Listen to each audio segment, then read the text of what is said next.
Introduction. Pinky, look at this eucalyptus tree. It is so tall. You are right, Didi. But do you know that in such tall trees, all nutrients are travelled by diffusion and active transport like small trees? Yes, but these are not only the means of transport. Actually, both of these processes are extremely slow and take a lot of time. There are some other processes also which also take place. What are those other processes? We will discuss them now. Objectives. At the end of this lesson, you will be able to define mass flow or bulk flow system, explain the apoplast and symplast pathways, describe the root pressure theory, describe the transpiration pull theory, explain the transpiration process.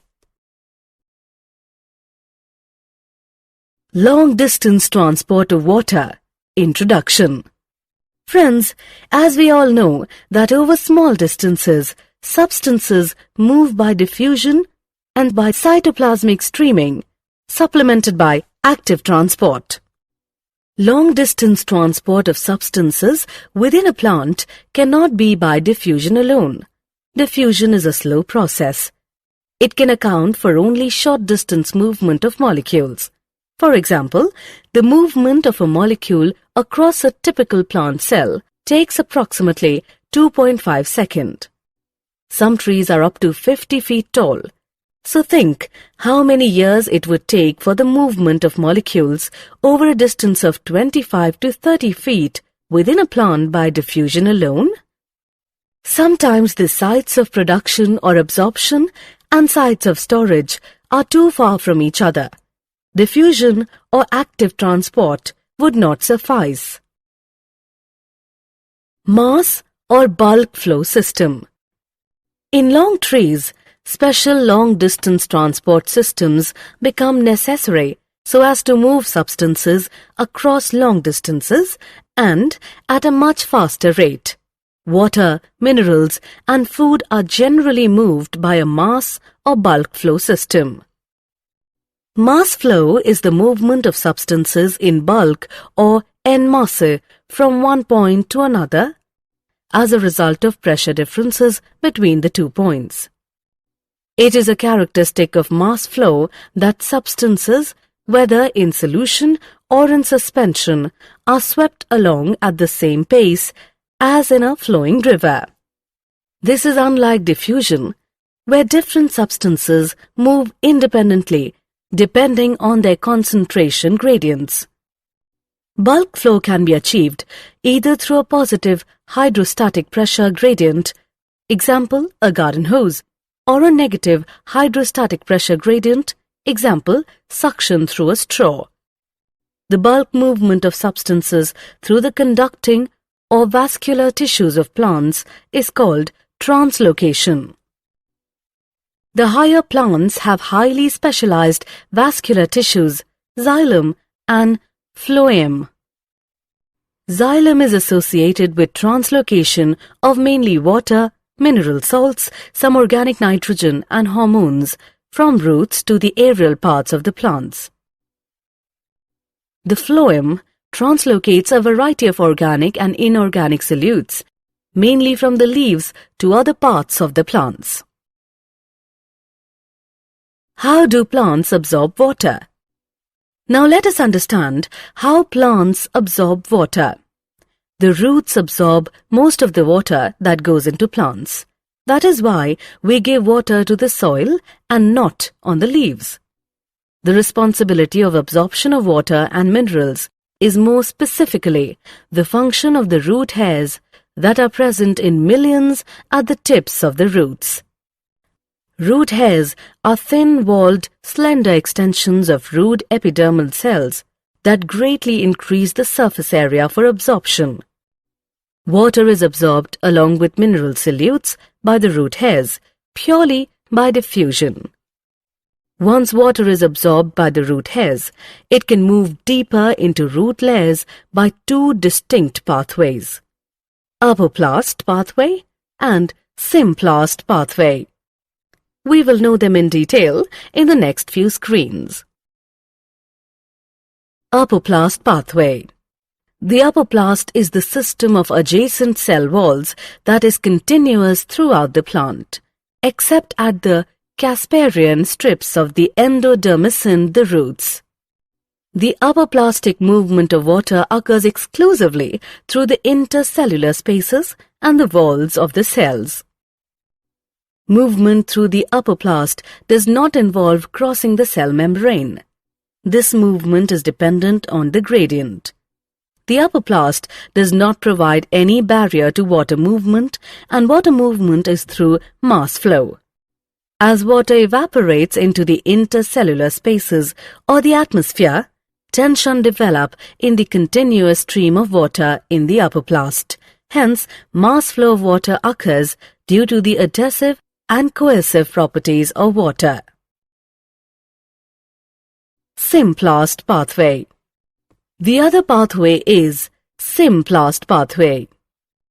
The symplastic system is the system of interconnected protoplasts. Neighboring cells are connected through cytoplasmic strands that extend through plasmodesmata. During symplastic movement, the water travels through the cells, their cytoplasm. Intercellular movement is through the plasmodesmata. Water has to enter the cells through the cell membrane, hence the movement is relatively slower. Movement is again down a potential gradient. Symplastic movement may be aided by cytoplasmic streaming. Cytoplasmic streaming is observed in cells of the hydrilla leaf. The movement of chloroplast due to streaming is easily visible. Apoplast and Symplast pathways. Most of the water flow in the roots occurs via the apoplast, since the cortical cells are closely packed and hence offer no resistance to water movement. However, the inner boundary of the cortex, the endodermis, is impervious to water because of a band of suberized matrix called the Casparian strip. Water molecules are unable to penetrate the layer, so they are directed to wall regions that are not suberized into the cells proper through the membranes. The water then moves through the symplast and again crosses a membrane to reach the cells of the xylem. The movement of water through the root layer is ultimately symplastic in the endodermis.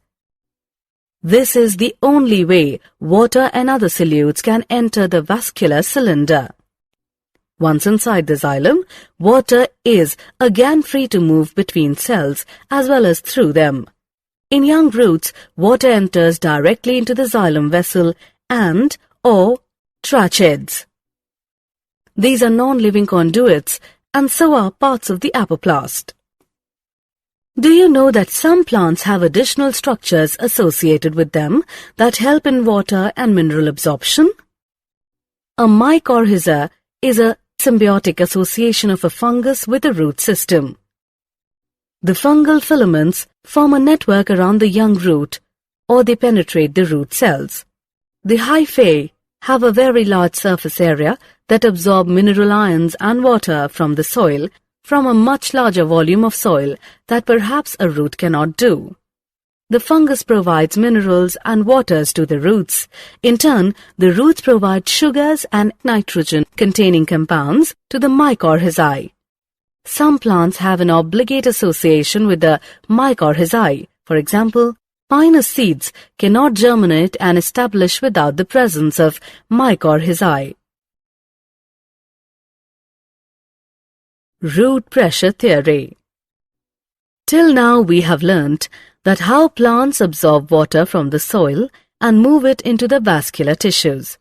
Now we will learn how this water is transported to various parts of the plant.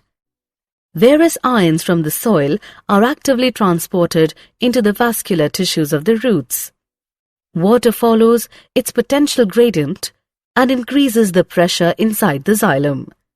This positive pressure is called root pressure and can be responsible for pushing up water to small heights in the stem. Effects of root pressure is observable at night and early morning when evaporation is low and excess water collects in the form of droplets around special openings of veins near the tip of grass blades and leaves of many herbaceous plants. Such water loss in its liquid phase is known as guttation. The greatest contribution of root pressure may be to re-establish the continuous chains of water molecules in the xylem, which often break under the enormous tensions created by transpiration. Root pressure does not account for the majority of water transport. Most plants meet their need by transpiratory pull. Transpiration pull theory. In transpiration pull theory, most researchers agree that water is mainly pulled through the plant and that the driving force for this process is transpiration from the leaves.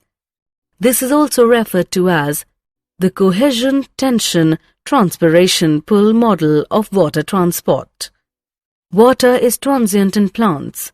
Less than 1% of the water reaching the leaves is used in photosynthesis and plant growth. Most of it is lost through the stomata in the leaves. The water loss is known as transpiration. Transpiration. So far we have learnt about water flow pathways and related theories. We now move on to the next topic of this module, transpiration. Transpiration is the evaporative loss of water by plants. It occurs mainly through the stomata in the leaves. Besides the loss of water vapor in transpiration, exchange of oxygen and carbon dioxide in the leaf also occurs through pores called stomata. Normally, stomata open in the daytime and close during the night. The immediate cause of the opening or closing of the stomata is a change in the turgidity of the guard cells. The inner wall of each guard cell towards the pore or stomatal aperture is thick and elastic. When turgidity increases within the two guard cells flanking each stomatal aperture or pore, the thin outer walls bulge out and force the inner walls into a crescent shape. The opening of the stomata is also aided due to the orientation of the microfibrils in the cell walls of the guard cells. Cellulose microfibrils are oriented radially rather than longitudinally, making it easier for the stoma to open. When the guard cells lose turgor due to water loss or water stress, the elastic inner walls regain their original shape. The guard cells become flaccid and the stoma closes. Usually the lower surface of a dorsiventral or often dicotyledonous leaf has a greater number of stomata, while in an isobilateral or often monocotyledonous leaf, they are about equal on both surfaces. Transpiration is affected by several external factors like temperature, light, humidity, wind speed. Plant factors that affect transpiration include number and distribution of stomata, number of stomata open, water status of the plant, canopy structure, etc. Do you know that the transpiration-driven ascent of the xylem sap depends mainly on some physical properties of water? These are cohesion, adhesion, and surface tension.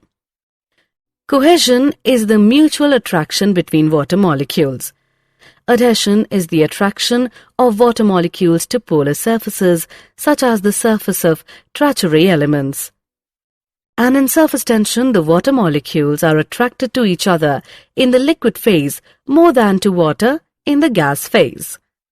These properties give water high tensile strength, which is an ability to resist a pulling force, and high capillarity, which is an ability to rise in thin tubes.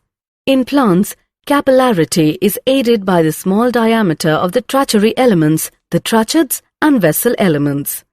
Let us take a look on the advantages of transpiration in plants. It creates transpiration pull for absorption and transport of plants. It supplies water for photosynthesis. It transports minerals from the soil to all parts of the plant.